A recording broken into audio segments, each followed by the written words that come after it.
Alright, for some time now I've been meaning to make some computer science videos or Python video, whatever. So I'm going to go ahead and start with a getting started video right here. The first things you're going to need are a text editor and something to run your code.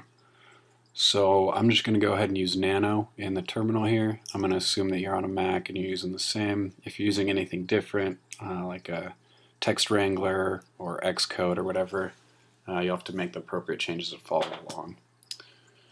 So, first thing, let me just open up Nano on a text file.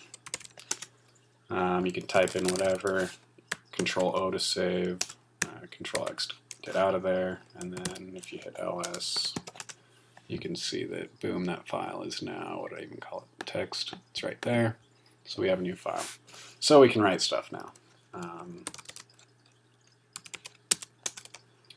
Next thing you're going to need is something to run your code. For C code, that's GCC, so you can see I've got a C file right here.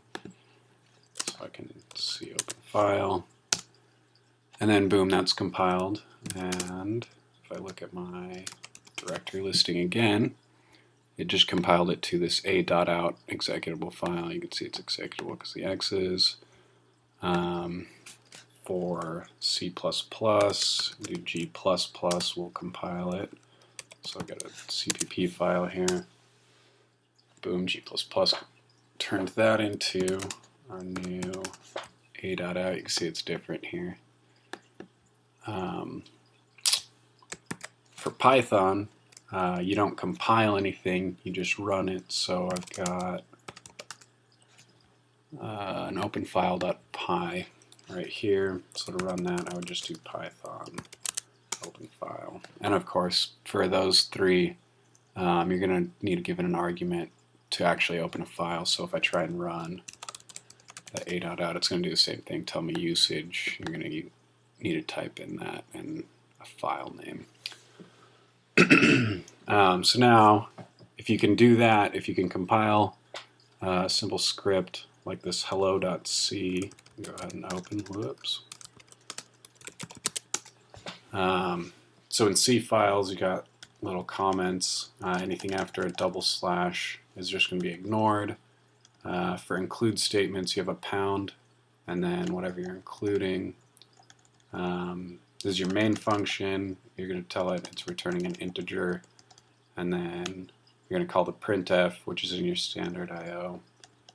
You're going to send it this hello world string literal with a new line character at the end so that it gives you a carriage return new line thing, and then just return 0 from the main function, which tells your thing to quit with a 0 return code.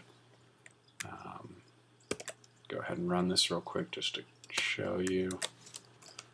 Do gcc hello and then ./a.out. And boom, it printed hello world, and we got a new line, so it returned the thing right here.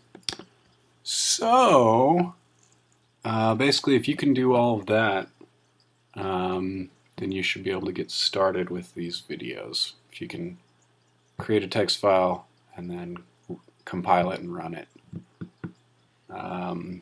So we'll get into a little bit of C or a little bit of Python for the next videos. And go from there, I guess.